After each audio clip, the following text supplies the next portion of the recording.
Hello दोस्तों, नमस्कार। आप सभी को मेरे वीडियो में स्वागत है। आज हम लोग पढ़ेंगे ब्रह्मांड का बारे में। सबसे पहले ये जानेंगे कि ब्रह्मांड का अर्थ क्या है, इसमें क्या क्या चीज़ें रहते हैं, जैसे में तारे क्या हैं, सूरज क्या है, ग्रह क्या है, धूमकेतु क्या है, सभी चीज़ों के बारे में जानेंगे। तो सबसे पहले हम जानते हैं कि ब्रह्मांड का अर्थ क्या होता है।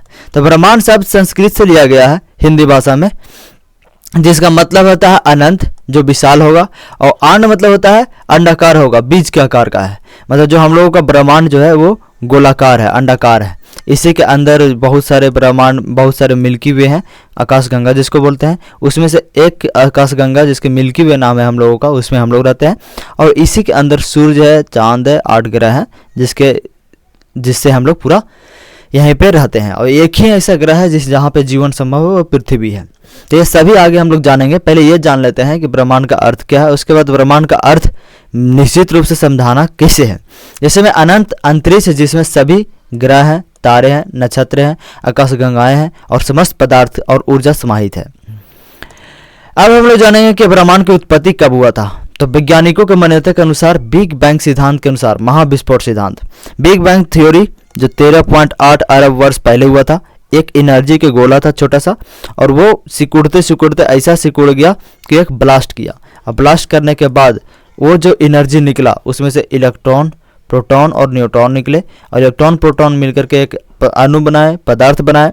धीरे धीरे फिर ग्रह, तारे, ब्रह्मांड सब बनते ही जा रहे हैं। तो ये इस प्रकार के ये थ्योरम है वैज्ञानिकों का। ऐसा मान्यता है कि यह विस्फोट 13.8 अरब वर्ष पहले हुआ था, और इसी समय से स्थान, पदार्थ और ऊर्जा की उत्पत्ति हो रही है। और अभी भी ब्रह्मांड धीरे धीरे ये फैलते ही जा रहा है, आगे बढ़ते ही जा रहा है। हिंदू मान्यता के अनुसार क्या है, भगवान विष्णु की नाभि से ब्रह्मा की उत्पत्ति हुई, ब्रह्मांड की उत्पत्ति हुई, उन्हीं से सृष्टि की रचना हो रही है। इसे सृष्टि चक्र भी कहा जाता है। ये देखिए, इस चक्र जैसा दिख रहा है, यही महाविस्फोट वैज्ञानिक लोग कहते हैं। और इस प्रकार के जो चक्र है, इसके हिंदू धर्म की मान्यता के अनुसार ये चक्र है। अब आगे हम लोग जानेंगे कि ब्रह्मांड के कौन कौन से घटक हैं। पहले आकाशगंगा। आकाशगंगा मतलब ये है अंडाकार टाइप से ये ब्रह्मांड, तो इसके अंदर बहुत सारे आकाशगंगाएं रहती हैं। इसी आकाशगंगा के अंदर पृथ्वी जैसे बहुत सारे ग्रह रहते हैं, तारे रहते हैं, और जो भी उपग्रह रहते हैं, एस्ट्रोनॉट रहते हैं, सब रहते हैं। और एक उपग्रह, एक आकाशगंगा जिसमें हम लोग रहते हैं, उसका नाम है मिल्की वे, जो लगभग सेंटर से, ब्रह्मांड के सेंटर से ये साइड में है, ये वाला। तारे, धूल और गैस का विशाल समूह है आकाशगंगा। हमारी आकाशगंगा का नाम मिल्की वे है। अभी हम बताएं, जो हम लोग जिस आकाशगंगा में रहते हैं, उस आकाशगंगा का नाम क्या है, मिल्की वे है। तारा क्या है, जलते हुए गैसीय पिंड है, मतलब कि हाइड्रोजन हो या हीलियम हो या और भी कोई भी गैस जो जलते हुए एक गोलाकार बना हुआ है और वो लाइट निकालते रहता है। सूरज भी एक तारा है, जिसमें हाइड्रोजन, हीलियम जल रहा है सूरज के अंदर, तो वो भी एक तारा है। ग्रह क्या है, तो सूरज की परिक्रमा करने वाले पिंड को क्या कहा जाता है, ग्रह कहा जाता है। यह सूरज, तो इसके चारों ओर 8 ग्रह चक्कर लगा रहे हैं, जिसको ग्रह कहते हैं। हमारे सौरमंडल में 8 ग्रह हैं, ये जानते हैं। उपग्रह क्या है, ग्रहों को परिक्रमा करने वाले पिंड को उपग्रह कहते हैं। जैसे में पृथ्वी है, तो पृथ्वी के चक्कर कौन लगा रहा है, चांद लगा रहा है, तो इस चांद को हम लोग उपग्रह कहते हैं। पृथ्वी का एक ही उपग्रह है जिसको चांद कहते हैं। यहाँ पे लिखा हुआ प्रकृति का प्राकृतिक उपग्रह जो है वो है चंद्रमा। अब हम लोग जानेंगे धूमकेतु क्या है। बर्फ और धूल से बने खगोलीय पिंड। देखिए, ये वाला जो चित्र दिख रहा है, ये धूमकेतु है। ऊपर से ये गिरता है, यदि इसका अनबैलेंस हो जाता है, गुरुत्वाकर्षण बल यदि इसका अनबैलेंस हो जाता है, तो ये गिरता है। यदि पृथ्वी से टकराया तो इसको एस्ट्रोनॉट कहते हैं, और ये पूरा पृथ्वी को भी फाड़ सकता है, इतनी तेजी से ये गिरता है। ये कैसा पिंड रहता है, तो वैसा जो बर्फ और धूल से बनी होती है। सूरज के पास आने पर चमकदार पूंछ दिखाई देती है इसकी, ना तो इसलिए दिखाई देती है क्योंकि ये लाइट स्पीड में गिरते रहता है, तो उस लाइट को जब चिरते हुए स्पीड से जाता है ना, तो वो एक पूंछ के जैसा पीछे दिखाई देता है, ये जो दिख रहा है।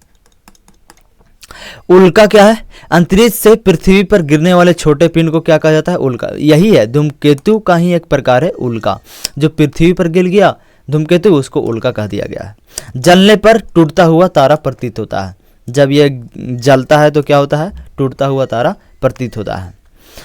अब हम लोग चौथा टॉपिक पढ़ेंगे, ब्रह्मांड का आकार और विस्तार। ब्रह्मांड निरंतर फैल रहा है, अभी भी फैल रहा है। हम बोले बिग बैंग जो थ्योरी था वो जब विस्फोट हुआ, विस्फोट होने के बाद अभी भी ये धीरे धीरे फैलते ही जा रहा है।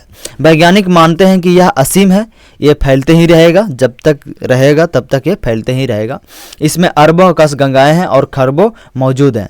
अरबों और खरबों मतलब हुआ कि जिस प्रकार से मिल्की वे है उसी प्रकार से ये बहुत सारे यहाँ पे आकाश गंगा है।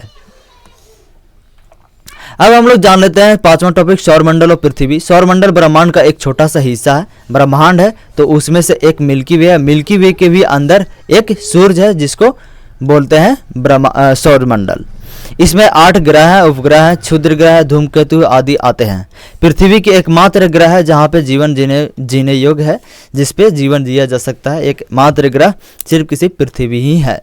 यह है मिल्की वे, यहाँ पे देख सकते हैं, जिसमें चारों ओर ऐसे ऐसे रहते हैं। सभी ये तारे हैं, तो कोई सूरज है, ये वाला सूरज है।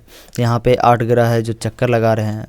तो इस प्रकार से होते हैं आकाशगंगा। यह है पृथ्वी जहाँ पे जीवन जीने योग्य है। यहाँ पे हिंदू धर्म में ब्रह्मांड क्या है? हिंदू ग्रंथों के अनुसार ब्रह्मांड एक असीम है। इसमें भी समानताएं मिलती है, जिस प्रकार से वैज्ञानिक खोजे हैं। समय चक्रीय है, पालन प्रलय भी है। 14 मतलब कोई पालन करता है, सृष्टि बनता है तो उसको पालन करना, नहीं किए के बाद वो डिस्ट्रॉय हो जाएगा। 14 लोगों का वर्णन मिलता है। 7 ऊर्ध्व में है जिसको स्वर्ग लोक कहते हैं, और 7 अधोलोक है जो इसको पाताल लोक कहते हैं। तो ठीक है दोस्तों, आज हम लोग ब्रह्मांड के बारे में थोड़ा सा डिटेल जाने हैं। अगले वाले वीडियो में सौरमंडल के बारे में जानेंगे। Thank you.